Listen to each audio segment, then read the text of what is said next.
secrets night. Maybe I can make it right. Sit down closer, baby. We can talk about it. No need to be mad.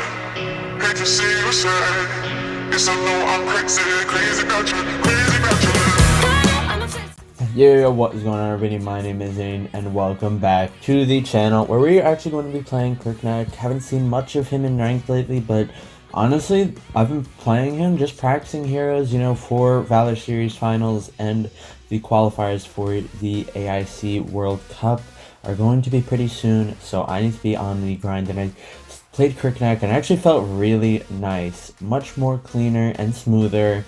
I don't know if they patched him or something, but he just felt really smooth and easy to play with. Something about the basic attacks, I don't know, it just felt much nicer for me to use. So I will be showcasing him today where we actually get a mega kill. So stay tuned for that, and let's get right into this gameplay. So we're going to be starting blue. Of course, it's generally the buff you want to be starting on in ranked, because if you get invaded and you lose that blue, it's a huge deal in ranked. You're less likely for that to happen in competitive, which is why you can change it up, but for ranked it's pretty important. Here we can see that there was some fighting going on. See, the Zuka actually rotated down and our ulti ran out before we could do anything. We jump onto the Zuka, but he gets shielded with Lumber and also healed by Lumber, so we can't really do anything. I'm not sure why he was down here so early. He got rotated so early. Here we throw our first skill, but actually goes on the Lumber guys because our targeting is nearest this game. I was just testing that out, and again, my first skill goes onto the Sephora, even though the Lumber was extremely low there. So we don't get the kill onto the Wisp, and we don't get the kill onto the Lumber. Even though he died, we only get the assist, but still pretty nice fight there. You can see that the Wisp was just rotating down, so we instantly just jump onto her. Not really much to discuss. We were being pretty aggressive with our second skill, you know, charging into them, which the only reason we could really do that was because we knew that we just got them super low. Not yet. So we're just going to be going back from blue to red, same as last rotation. And again, we can see that my red's not even up, and I see that the Wisp is clearing the lane, so I'm like, you know what, let me just go and try to pick up a gank. So of course we cast our first skill out, then we throw our ulti, then we basic attack to hit them with that charged basic attack. Of course, Kriknak's passive, after a skill lands, then a basic attack, your basic attack will be charged up pretty much and deal more damage than usual. So the combo there was first skill, ultimate, basic attack, second skill, basic attack, pretty much. Pretty standard combo there. Here we can see that my Hayate is getting jumped on, so of course I'm going to be jumping onto the Zenith. Notice how I use my second skill away from where I know that their enemy team is coming in. That's just so if I use my second skill towards mid lane that fight, I might have died.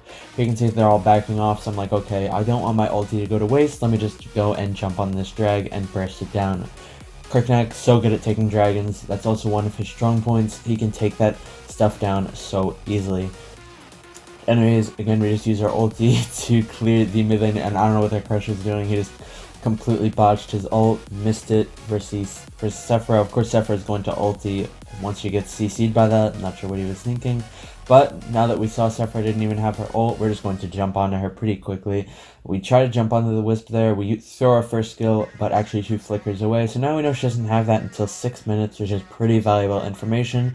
When I see that the enemy team uses a skill, I don't exactly just look at the clock and see, okay, it will be back up in 2 minutes. I usually just say, okay, has she casted it in a while? Has she not? I generally have a pretty good idea on when it's up and not, just because, you know, just buff timers and stuff, you can really like compare it to a lot of stuff and understand whether it's going to be up or not.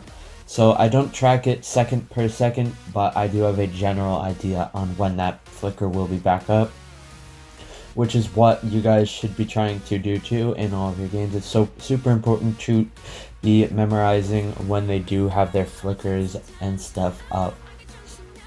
Not so much heals and stuff, but definitely flickers, especially on ADCs. Anyways, we're just going to go down to the left side of mid here. You can see that everyone's just dancing around mid right now. I don't really know what's going on. I use my ulti, but like I just don't know what's going on right now. It's like a 5v5 at mid and everyone's too scared to go in. We want to fight. We have complete control over the wave. And as you can see the Zuka rotating, so as soon as I see that he is separated from the pack, so to speak, I'm instantly going to run after him. I throw my first skill, use my ultimate in a position that will reach over the sentinel wall and hit him. So very nice. We were able to chase him down pretty hard there. So also notice how I, of course, use my punish just in case he did survive. The punish will make him so much more slowed. It's just completely ridiculous.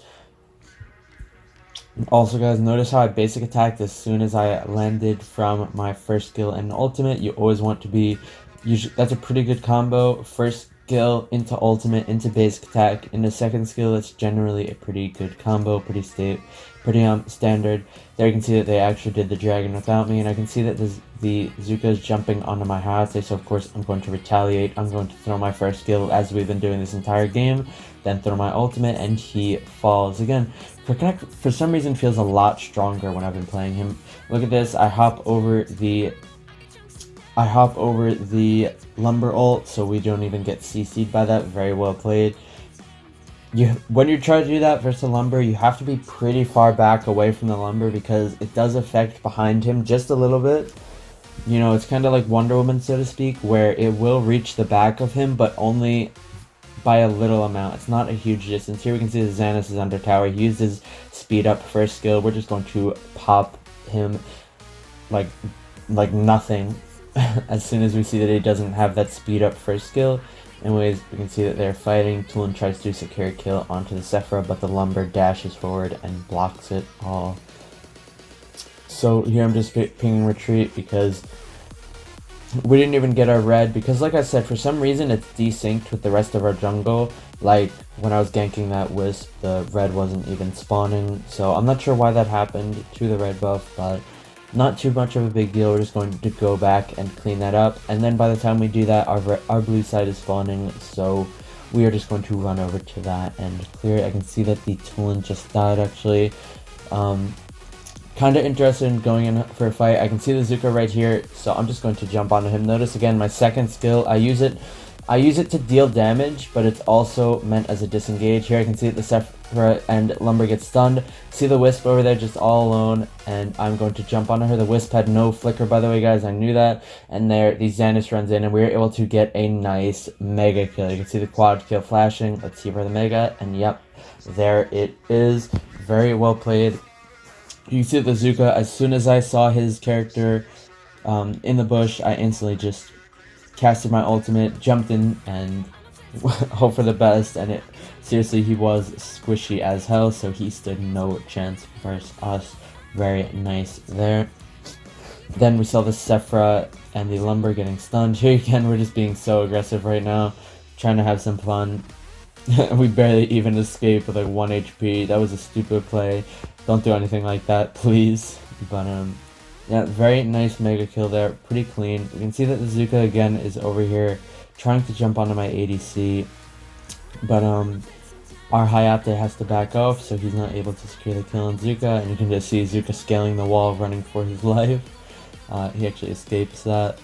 I thought he was going to be able to deal some pretty heavy damage to my Tulin and Hayate, since of course they both are squishy, but at this point we are just way too far ahead. That doesn't really matter. Again, guys, I'm not sure why I'm liking Kriknak so much right now. Before, I hated Kriknak. After his nerf, where he was OP, very meta, first ban every ranked game. After that nerf, where it wasn't like that anymore, I just kind of didn't like him. Anyways, guys, you can see here that we just hop over the wall at mid, and we use our second skill to disengage, knowing that that Zuka just might have a chance to jump onto us. Also, we didn't want their Wisp, you know, to just have a field day on our HP bar if we did get CC'd. So again, like I said, that second skill is used to deal damage, but it's also used as a nice disengage from ulting. So usually you just want to be going through the person while dashing away from the enemy team. Excuse me. So yeah, here we can see that the Xanis ult, as soon as we see that, we're just going to jump on him. And again, guys, look at that HP bar. 0 chance for him to survive. Again, Zuka ults here. Sephora, we jump onto her, but she has a very nice reaction time and actually ults and makes her survive. Wisp here, so we are just going to ultimate against Zuka, looking to clear the wave. We're just going to two-shot him. He tries to roll through us, and he can't even get the basic attack stun off. And we are pushing onto the core. We use a second skill, guys. A lot of people don't know this. When you are pushing a tower on Kriknak, of course, you want to be using your second skill or your first skill on the minion wave to be able to proc that Arm the Arms passive. You'll be dealing way more damage to the tower and just helps with generally taking down towers. Just a quick little tip there. I know that might seem like common sense to some of you, but it's just always something good to keep in mind. And again, guys, look at that, 45% damage, 10k gold. This is the mega kill badge. And guys, completely insane. Completely insane. I hope this little micro guide helped you on Kriknak. Really, I think he might actually be super strong this meta. And I'll see you all in the next video. Peace out.